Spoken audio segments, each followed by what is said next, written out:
what I wanted to do to start the show off with is talk about the Battle of Yavin, right? So we got a new scenario pack.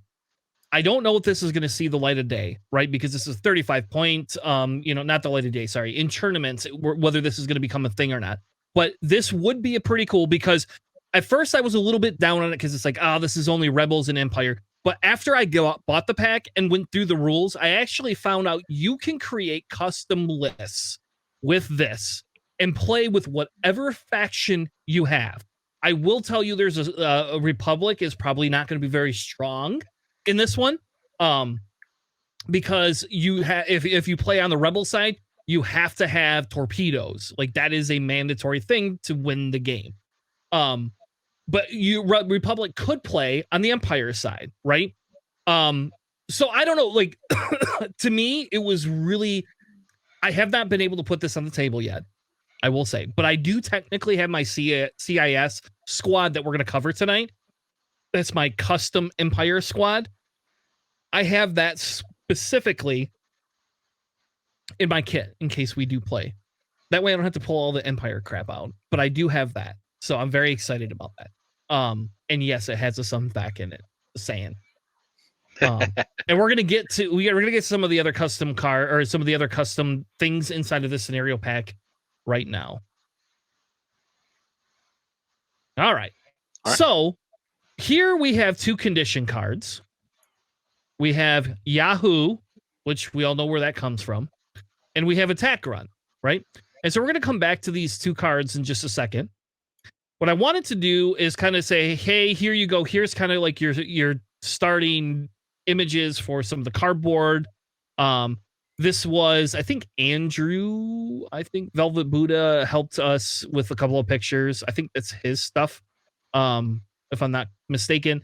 And this is kind of the beginning to kind of show you. So that's a range 1 template, and that's kind of how wide it is. So that's a pretty, like, you're gonna have to do a good job getting into that attack run. But I wanted to start out with was squad building, because this is the piece that we always love about X-Wing, right? Is squad building. We love it. We think it's the best thing ever. And I feel here they gave us enough information to build custom squads out of this. So to begin with, they say the narrative is designed around standard loadout cards included in the pack. But if both players agree, squads may include other ships and upgrades as long as they follow the following restrictions. So to begin with, each squad must contain between 4 and 10 ships. So that's pretty good. That's a pretty big size. Your squad must total up to 35 points. It doesn't say that you have to have the 35. To me, that's more of a recommended piece here, right? Imperial squads, or anybody taking the Imperial side, can only have small ships, period. And they cannot include bombs. Rebel squads cannot include medium ships, but they may include one large ship. Obviously, the Falcon. Or the Yahoo. Yeah. Or Yahoo. All right. So JJ, you want to talk a little bit about the scenario setup? Yeah, absolutely. So it plays on a 3x3 mat. So if you already have one of the regular mats, that it will work just out fine here. You're going to place the exhaust port marker so that the widest side is touching the target board edge at range 3 from the Imperial board edge. Then place the first trench marker end to end with the exhaust port marker such that the narrow sides of both align, and then continue placing the trench markers end to end, creating like one giant line. And that basically signifies the trench that your ships have to go through to launch that proton torpedo to end that there.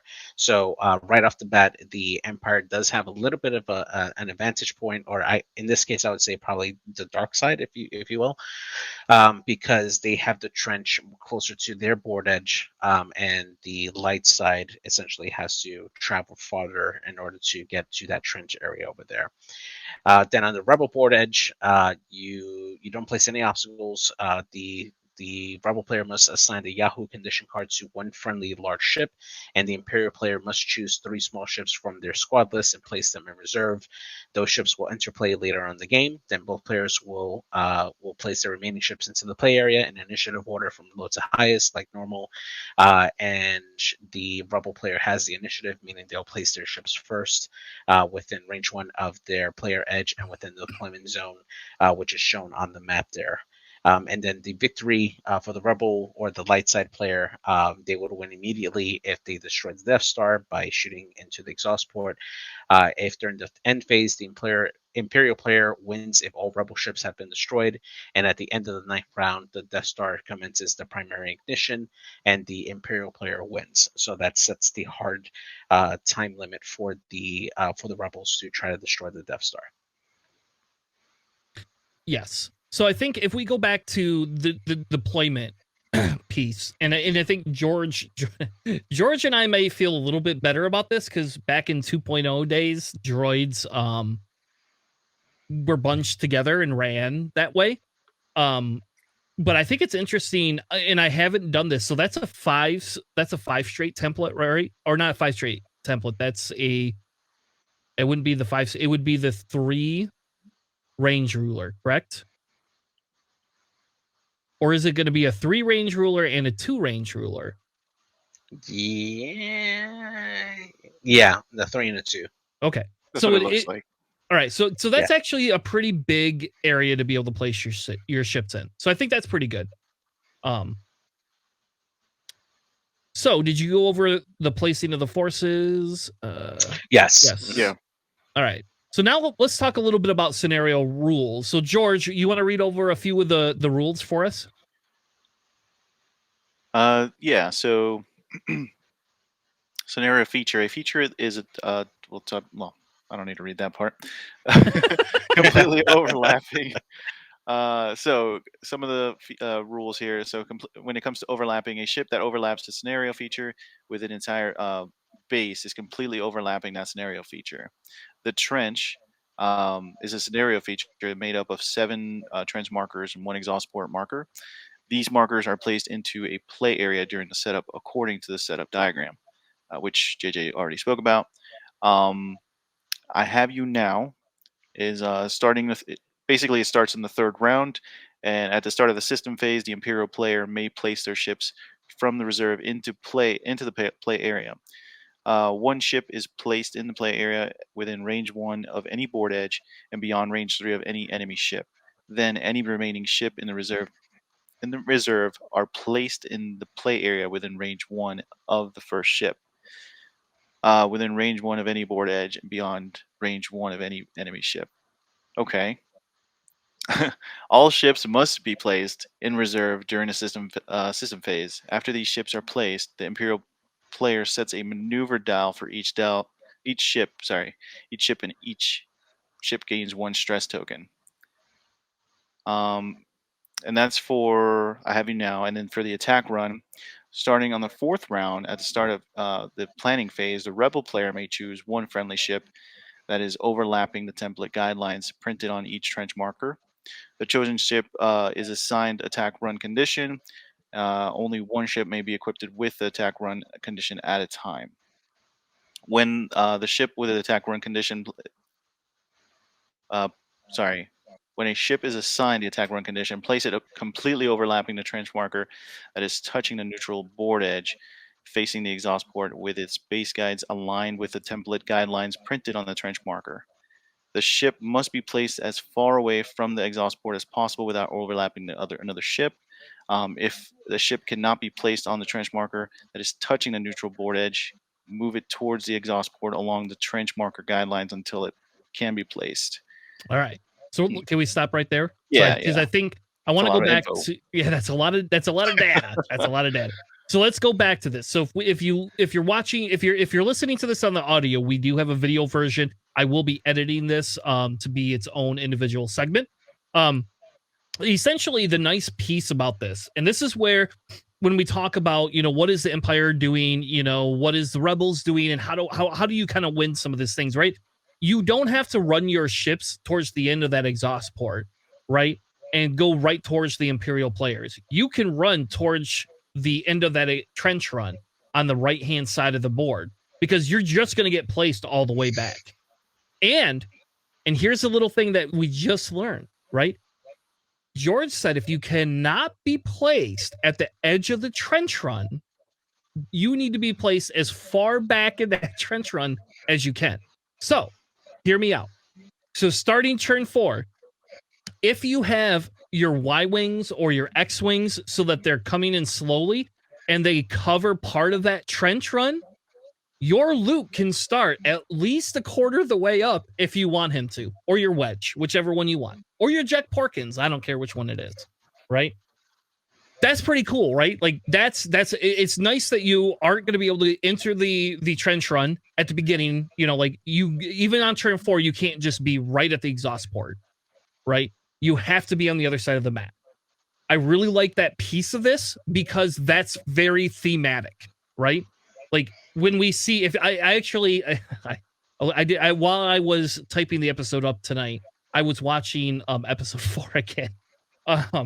It's just because I don't know. I watch Star Wars good. so much, I guess. It's good, yeah. So my kids don't understand. They're like, "Haven't you seen this movie like 20 times, Dad?" Yeah. Doesn't matter. And so it's just funny because as you see them go into that exhaust port, and then all of a sudden here comes Vader behind. It's just so thematic. Now, the one thing it does not say is if about enemy ships getting into the exhaust port, but we'll get to that and kind of see if they cover that or not, right? So far, does either of you have any questions before we move on to the exhaust port piece? So, my mind was going to the whole the exhaust port thing because I'm probably jumping ahead with the Yahoo condition card. Imagine you block a big portion of that of that trench run with the large base and then a Y-wing on top of it. You're basically like halfway Yes. to the exhaust port. Like it's a little broken, but yeah.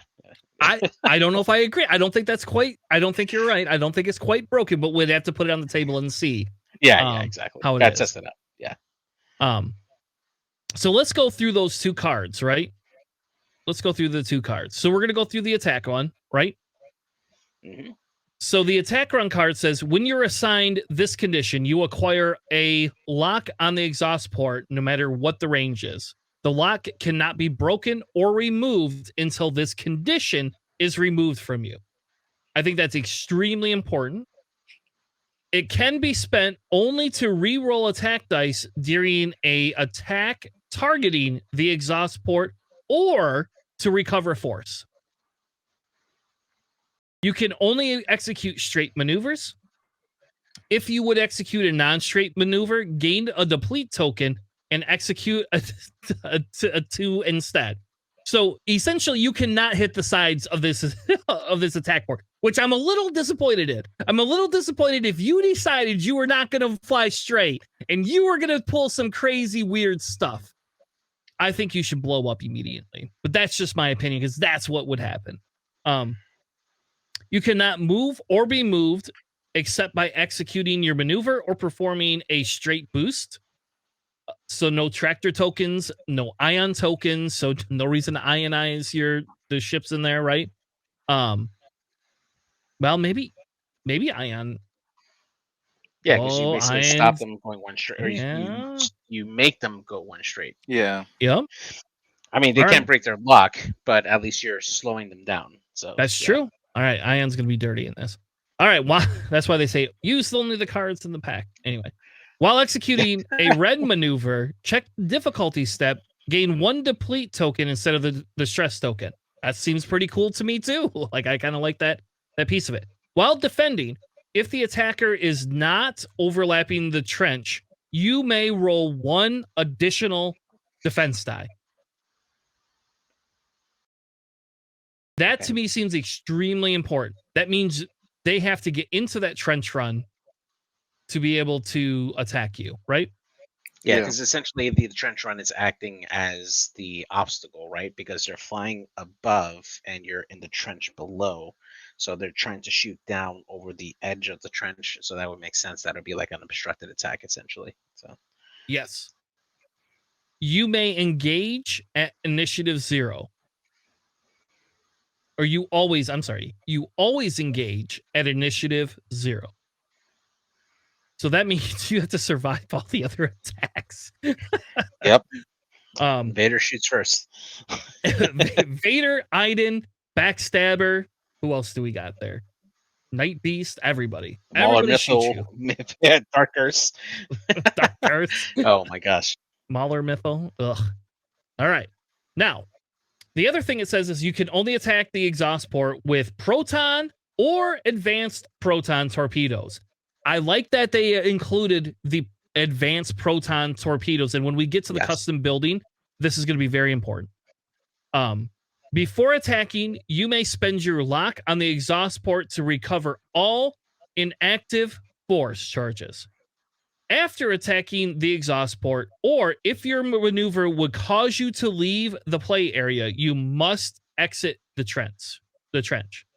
During the end phase, you may exit the trench. If you are not completely overlapping the trench, remove this condition.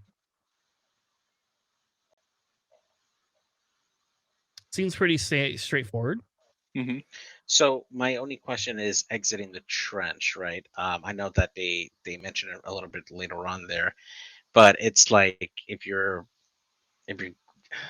shooting a proton torpedo, and you end up going within range 1 of that exhaust port, you basically can't shoot that proton torpedo, and then you got to be worried that you're one hard, which actually none of the Rebel ships have.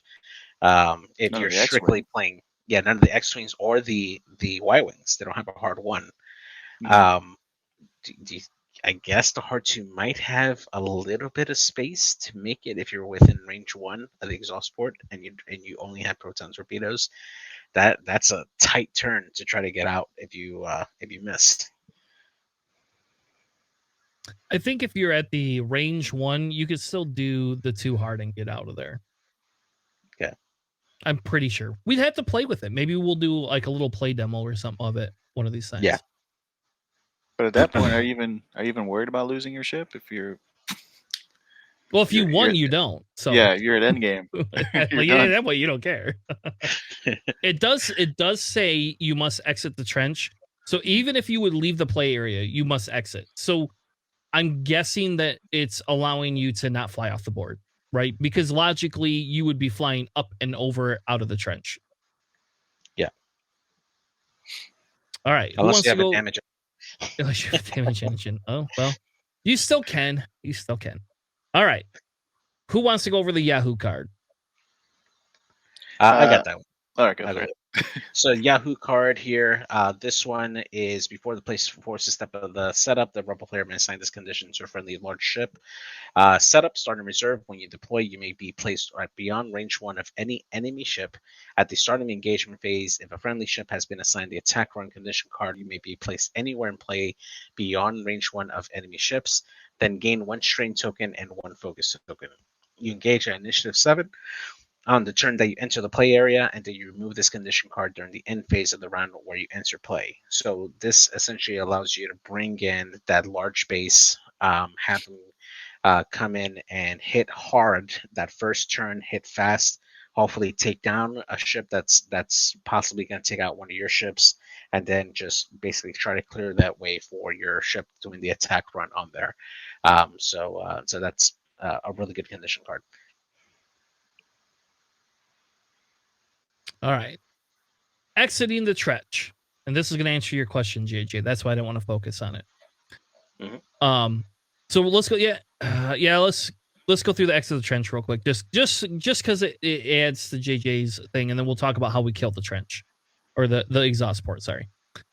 To exit the trench, when a ship exits the trench, replace the 1 hard maneuver template so that it is flush with either side of the exhaust port, and place the ship in its rear guides with the other side of the maneuver template. Remove the attack run condition card. If the ship cannot be placed using the 1 hard maneuver template, the ship is destroyed. So there is a little bit of caveat. If you can figure out how to get your X or your TIE fighters or your things right there at the edge so that they can't get out, you could kill an X-Wing, which I will hopefully none of my locals listen to this. That is my one and only goal. I don't care if I lose the whole thing, is to just watch an X-Wing fly off and just go and blow up. What if you park your TIE fighters right at the exit of the trench or the the exhaust port, so that way they can't complete. Yeah, they can't complete the exiting the trench. You crash. Yep. Oh man, that's terrible. It's so toxic. All right, Toxic Tanner coming in, baby. It's that Tinder gods crap that I got going on there, I guess. All right, so George, tell us about the exhaust port and how we can blow up the Death Star. Well, the exhaust port, being a scenario feature, it can be destroyed only as a result of an attack by a ship that has been assigned the attack run condition, as mentioned. Ships cannot perform lock actions on the exhaust port.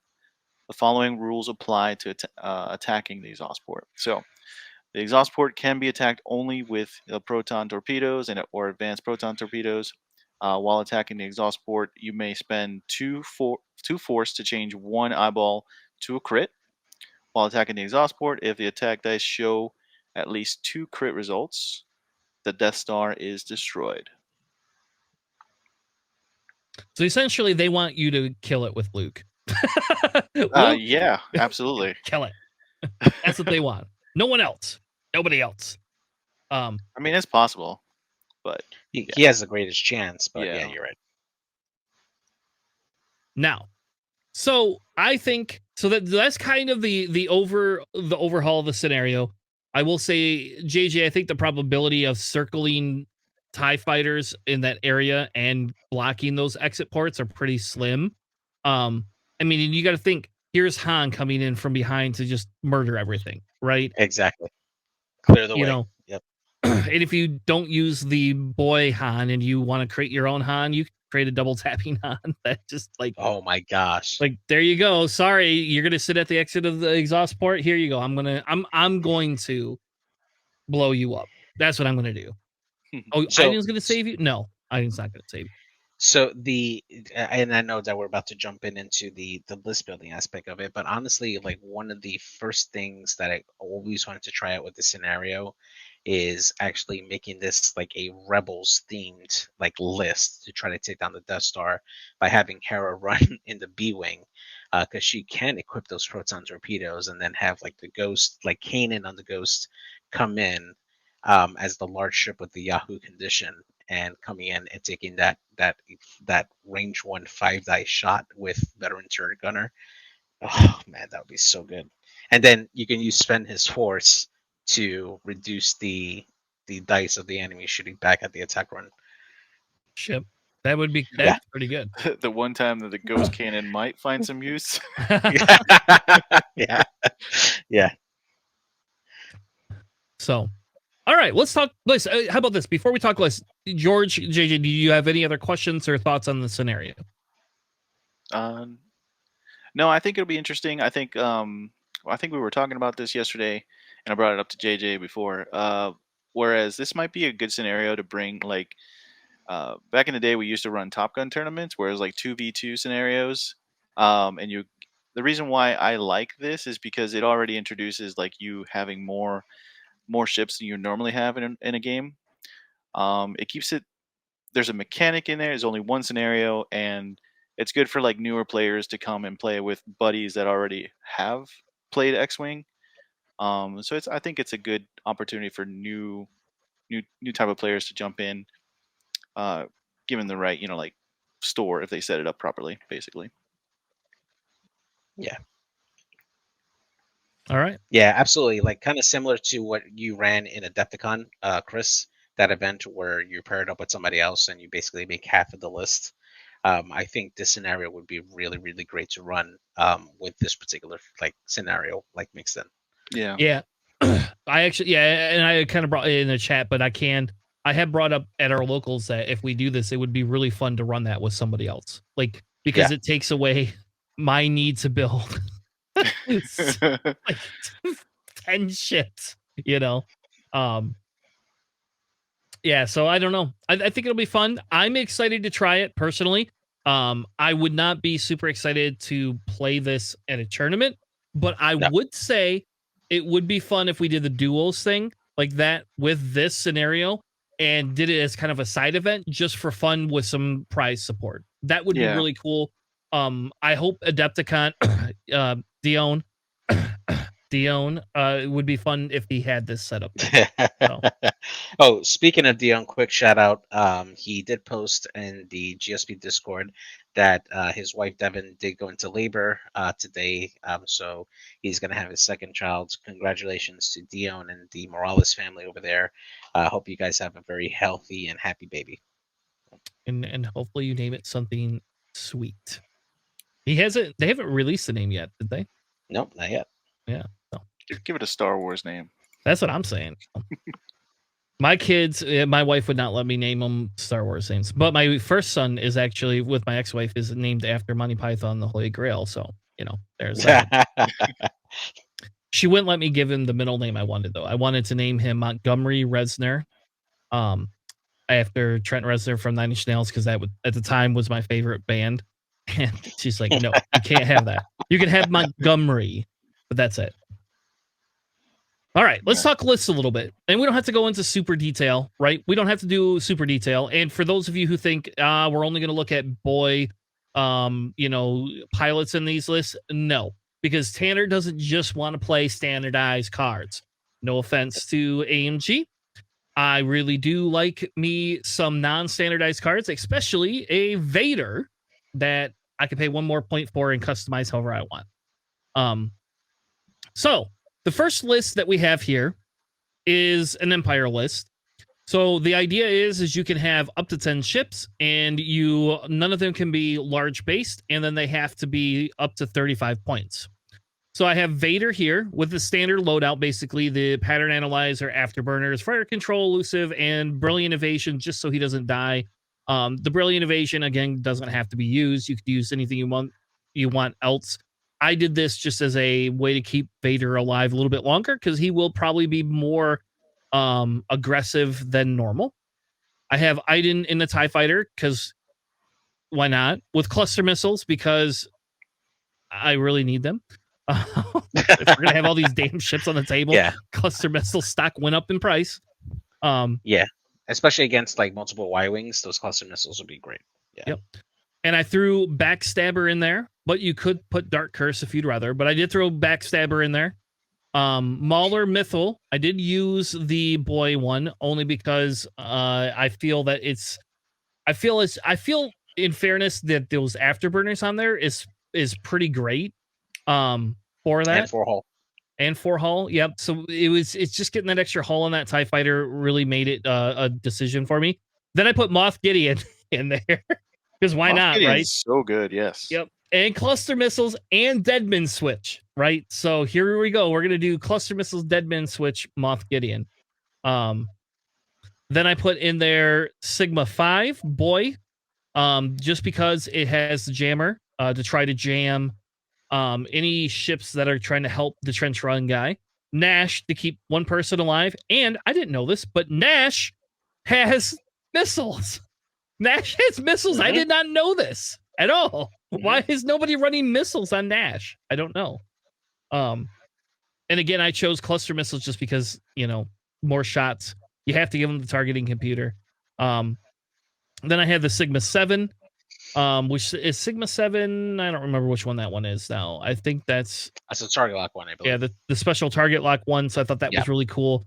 And then I have my own Gideon Hask, again with the Ruthless and the cluster missiles. Because when I have this many ships and their only goal is to get the exhaust port, why do I even care if I start Ruthlessing any of my ships? I don't care. Yep.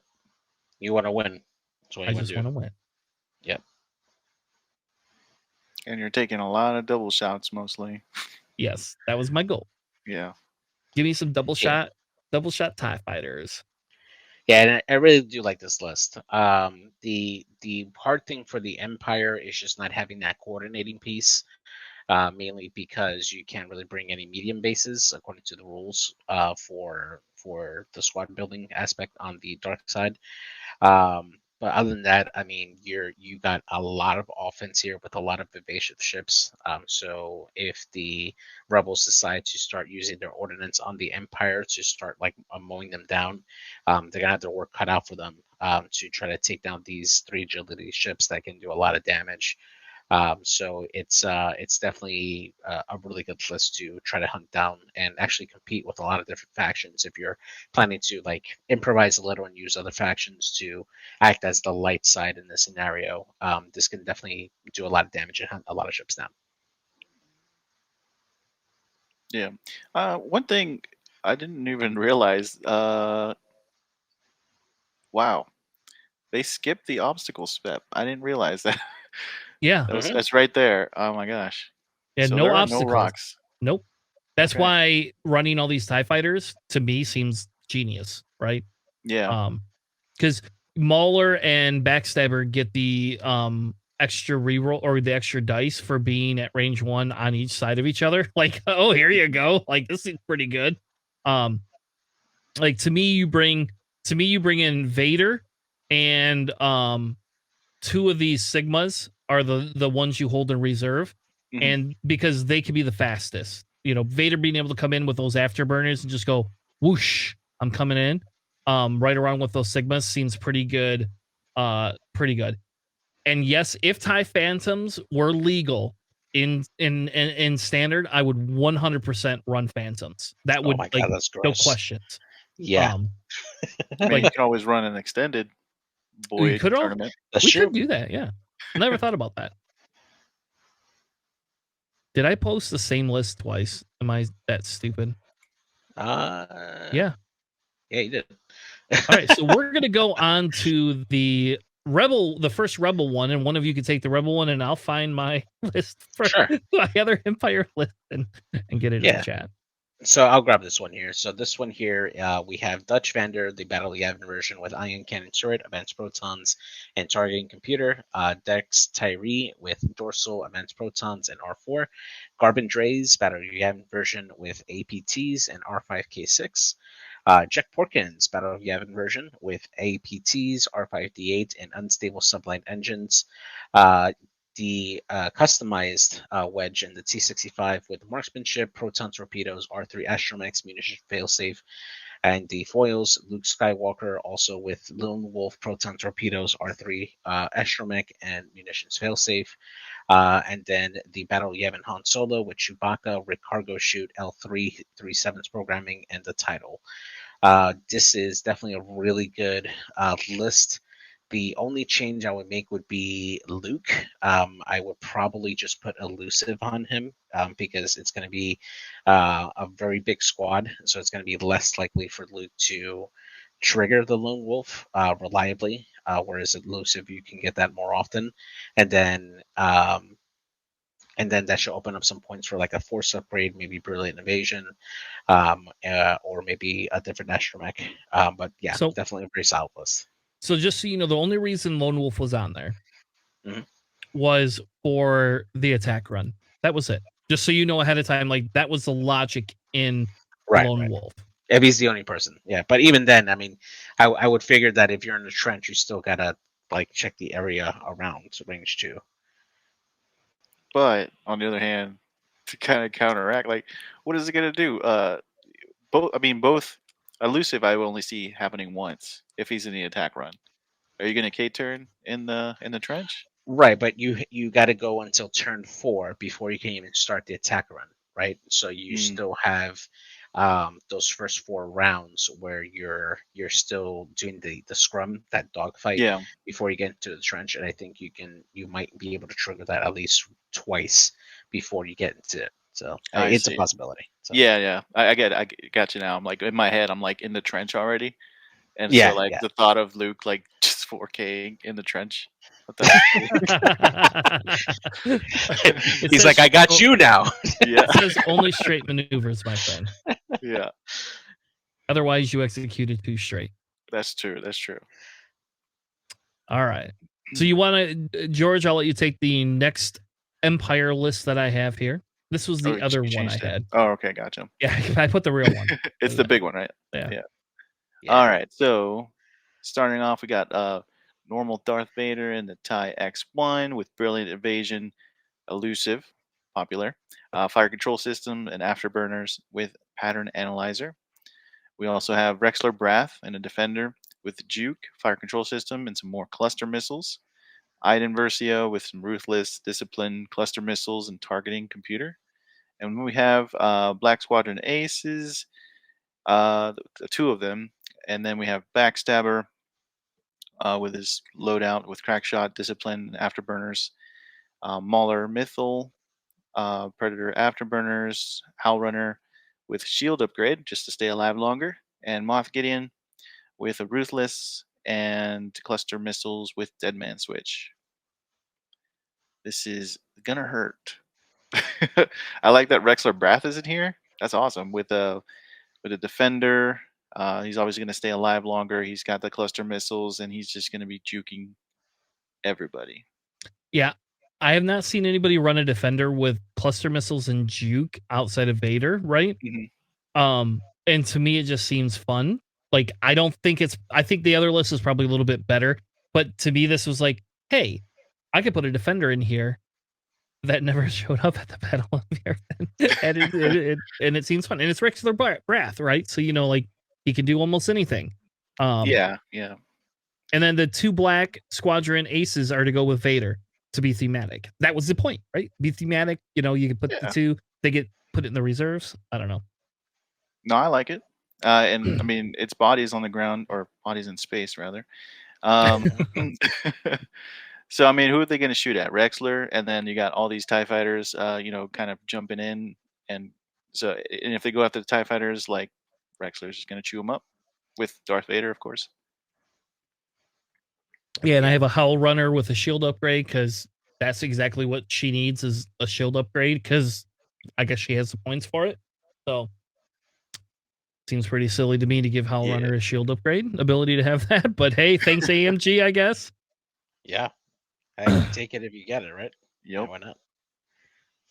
All yeah, right. I like this. I like this list a lot. I do like the appeal of the cluster missiles on Rexler.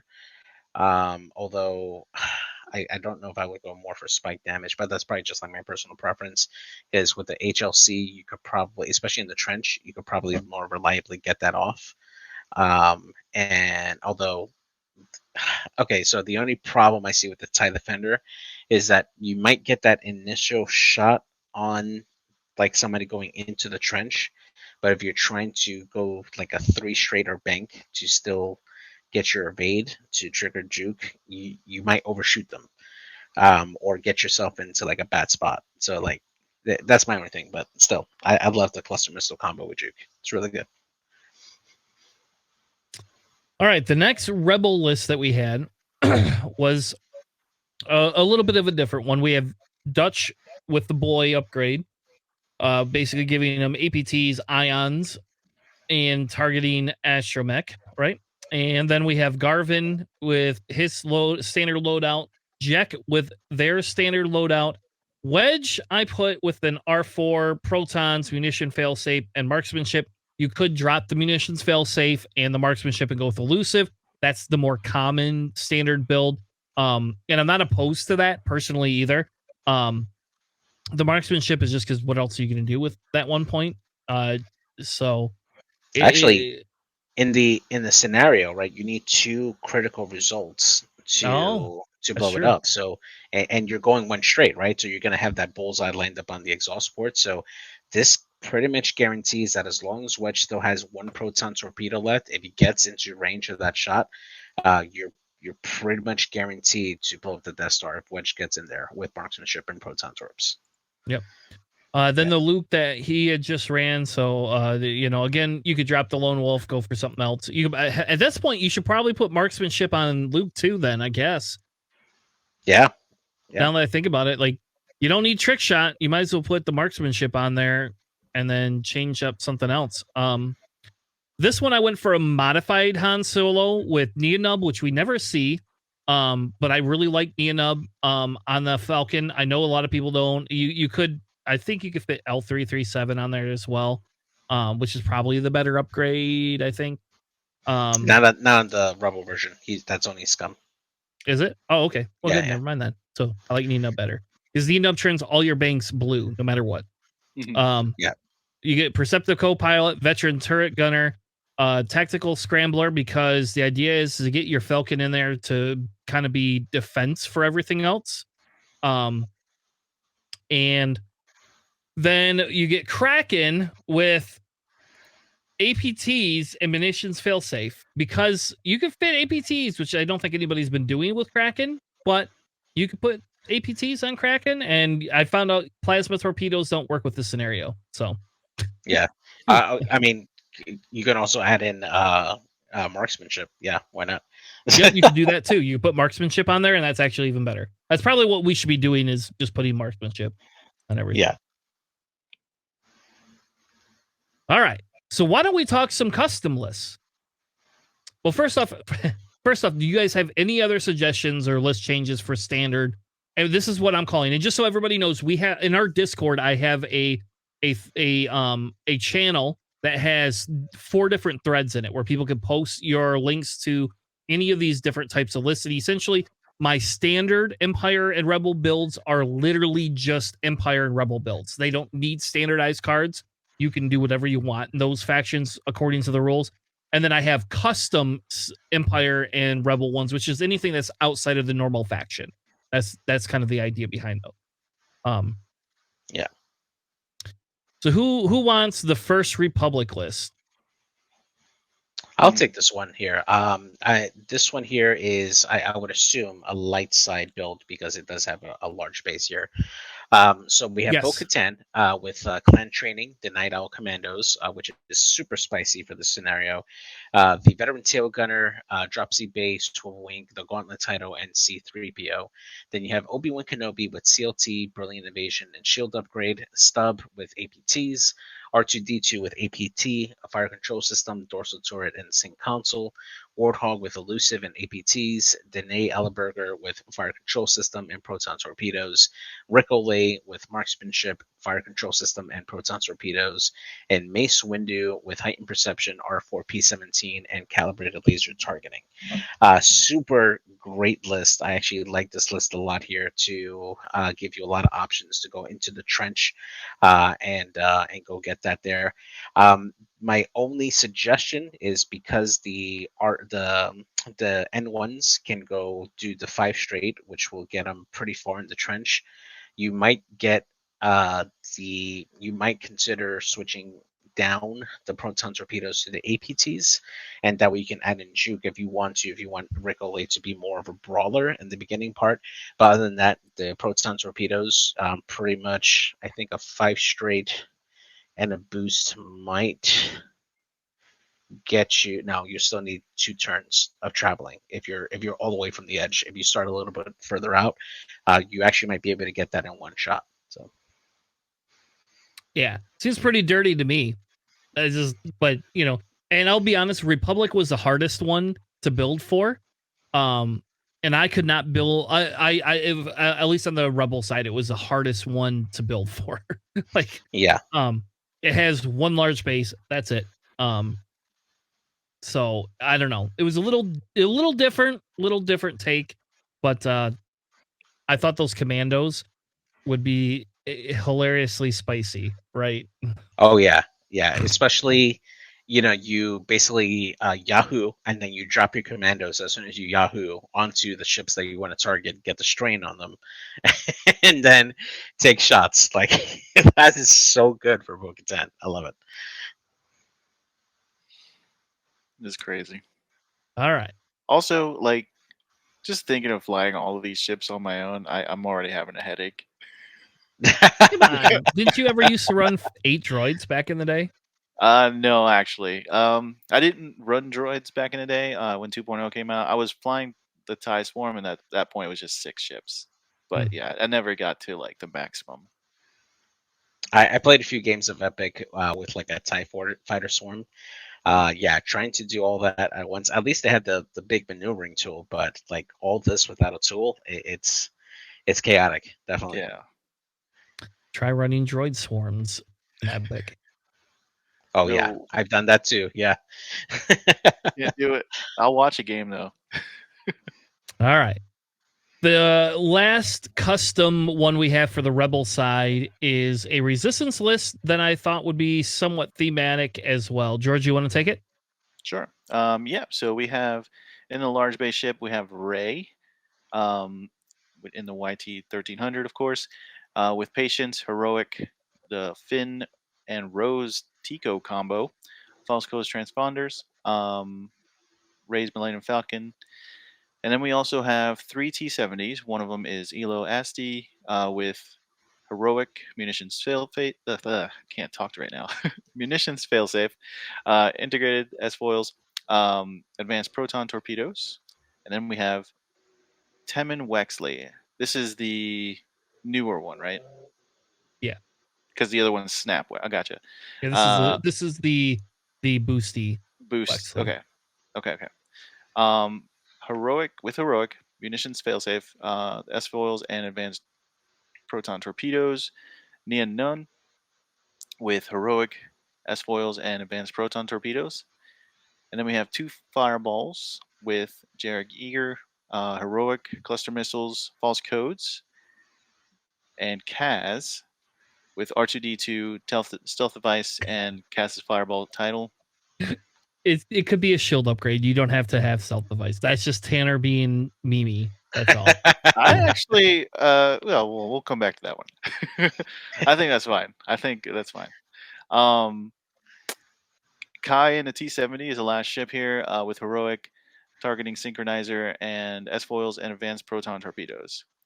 So this is a lot of hit hard and make it to the end game with all these advanced proton torpedoes. But yeah, I kind of fear this list a little bit because it's gonna punch you so hard. Yeah. Yeah, this is a bad day. Yeah, Yeah, and these what it things can does go is it toe to toe. forces you to go after the X-wings, right? Mhm. And then Ray's just going to eat you. Like Yeah. it's just Ray coming here to say, "Hey, do you want to live today?" I don't think you do. Now, who are you gonna send in the trench though? Who's your go-to in this sense? Well, and this is where now that we've talked about the marksmanship, I think we have to start dropping the heroics on them and putting marksmanship on them. I think that's like a mandatory thing. Um, I would agree with Elo Etsy dropping the munitions failsafe and doing that. I would actually make Neen more of the knife fighter and drop the APTs, just so you can concentrate on just thinning out the herd. For that, my go-to people in the trench is going to be Elo and Temin and Kai. To go in there to try to take down the exhaust port, but preferably Temin um, and Elo, just to go in there and try to take down take down the exhaust port and keep Kai out there to be a threat for the higher initiative ships. You do have quite of flexibility with this list to engage the enemy before you go into the trench in there. But yeah, you're absolutely right with Ray. This is the ship that comes in and it's just going to destroy something as soon as it comes in. So yeah. Yeah, to answer your question, George, my idea was Temin or Elo were the two of them that I would be putting in the trench. And it's only because Temin gets that free boost. Yeah. Even though it's only a straight boost, it's like having the other ship. You know, it's like having that attack speed or whatever that is on those other X-wings. Yeah. So, it's essentially like a 6 straight with that, the 4 straight and the boost. Yeah. Mm-hmm. So, the Empire custom builds that I have is a Grievous with a standard loadout, though I'll be honest, you probably don't need the outmaneuver. You could probably just kind of beef Grievous up a little bit there. And I don't know. I think if Grievous is the one going into like take out people in the trench, outmaneuver is going to be like gold. Honestly, that's true. And then I put Seer in there with static discharge veins and Kraken because you could have that. And again, I shouldn't build these in extended, but it was just too much fun. If I'm going to do this, I wanted to do it in extended because static discharge veins is just so like dirty in itself. Because you now have Seer coming around, and if you don't kill Seer, they're just going to be using that all the time during those turns, you know? Yeah. Then I have 3 droids with discords, which seems even worse. Golly. Because just you launch can't them in the trench. barrel. Yep, So you can't barrel. those 3 droids would be the ones that I would assign the I got you now, because as soon as they deploy, my first action is to deploy all those Discord missiles right in the middle of the trench. Good luck. Sorry, I know that you're... All right, I know you're not supposed to play the other. This is why I tell you not to play the other ones. But this it's just amazing. Like, oh, and then oh my god, and then I have DFS 81 with energy shells, 2 Bactoid prototypes, and I opted for cluster missiles, George, which is crazy, right? But I opted for cluster missiles and energy shells. So I am going to always have A 3 extra die. Yeah. extra shots with these stupid things. And then and then and then Cad Bane with cluster missiles, overtune modulators, FTC, treacherous, because you should always run treacherous, and an ion cannon to go right along with Grievous for whoever gets into that trench. And then Sunfac, because even though I can't use Sunfac to give a tractor token and move somebody out of the trench, I could still give them the tractor token to reduce their agility and then have Grievous shooting behind them too. Oh yeah. Which outmaneuver. yeah, which just That good. is Hey, nasty, actually. your Luke, no, goodbye to your Luke. Your Luke is not making it down that trench run. Like, is gone. So Sorry. I do love the inclusion of treacherous on this, because there's going to be so many ships on the board that you're going to be able to trigger treacherous so consistently and just give away hits to other ships that are in the path, especially if it's another enemy ship that can just suffer that. Oh my gosh, that is actually really, really good on Sunback. Cad's ability also it's going to trigger a lot with so Every many turn. droids. Yeah. Every turn. That's the goal. Mm-hmm. Yep. So now you got a double modified Cad Bane, and because Republic or Rebels all are going to shoot before you anyway. I mean, there you go. The other thing I thought about with Cad is putting on Hondo, because I think that's really dirty in this environment, is because Cad triggers, right? Mm-hmm. And then he's just gonna Hondo, and he's just gonna be like Hondo, and then all of a sudden Grievous, gets something.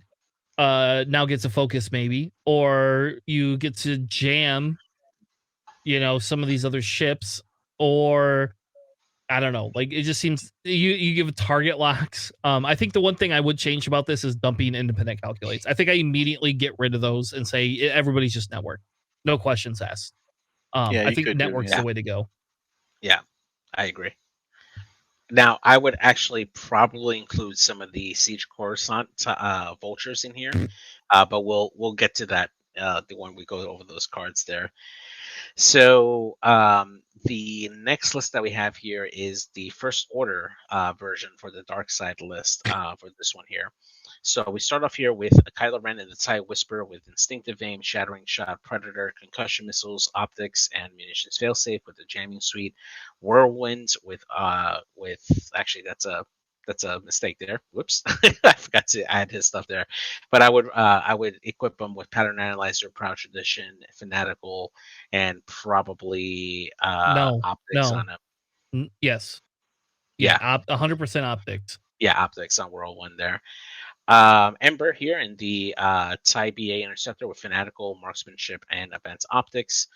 Scorch with Fanatical, Proud Tradition, and Advanced Optics. Commander Malorus with Cluster Missiles. That's all she needs. Nightfall with Daredevil and Proton Rockets.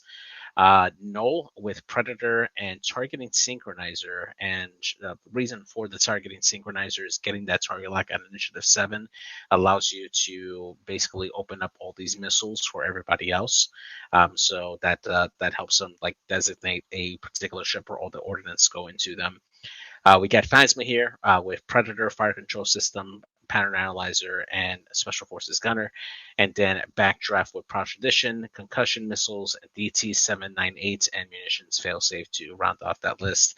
The reason why I went specifically with this gunner here with Backdraft is that you get to give out a strain when you engage, and then if you have Targeting Synchronizer with Null, you'll be able to shoot that 3 dice attack out the front.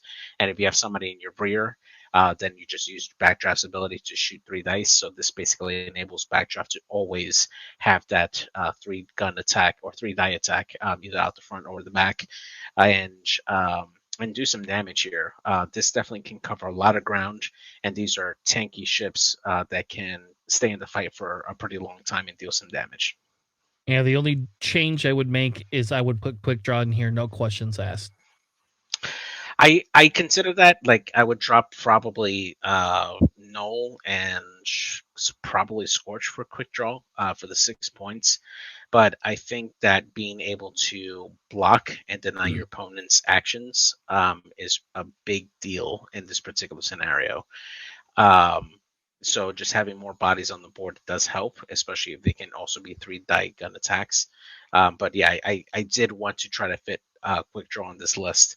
But yeah, it's just more bodies is probably better. All right, so I think that does it for our discussion on the Battle of Yavin. Does either of you have anything else they want to add before we move on to the newer cards? I know for the viewers that are probably keeping track, Scum as probably wasn't included in here. I actually had a hard time trying to make a list here in Scum for specifically like the light side. The only proton torpedo carriers that I could really think of were the Y-Wings, which were not very good, and the M3As, which you can get a hand, maybe 2 that I can think of off the top of my head that can carry that. But beyond that, most of the ships are going to be medium bases, which you can't really bring in this scenario. And you can bring only 1 large base, which would be most likely a Gauntlet or like Dengar. Or maybe even Han Falcon, but it's not as effective without obstacles. So I had a hard time building Scum for the light side. On the dark side, you're limited to small bases. So again, it just doesn't feel as efficient or as effective as other factions. Did you guys have any thoughts? I think with Scum, if you open it to extended, it does. But well, like the you have Kirax? to, yeah, because you can put your Kiraxes in, right? Star Whatever. Vipers. Yeah, the Mist Hunter become no, that's a medium base, isn't it? Yeah. Star Vipers at least can carry torps, but yeah, it's 5 points minimum or more. So yeah, so I think I had the same issue. That's why I didn't do anything for Scum for now. Is because I didn't know how to put it in there, and make it viable. But again, we haven't put any of them on the table, so I don't know until we actually play test that. Are you not looking at like the Fang Fighters at all? You want them to pop?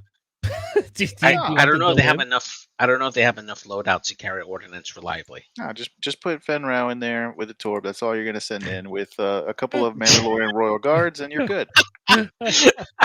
You know what? That's not a bad idea, but still, that's like half your points alone right there. Like, yeah. No, I get you. Yeah, it is tough. Definitely. What the heck? I think JJ turned his video off. My camera just failed. Oh no! All right, so that was it for our Battle of Yavin. Sorry if it took longer than normal, but I like I said, I really wanted to get into this because I felt it was worth a look at, and I think it's worth putting on the table and testing out for that.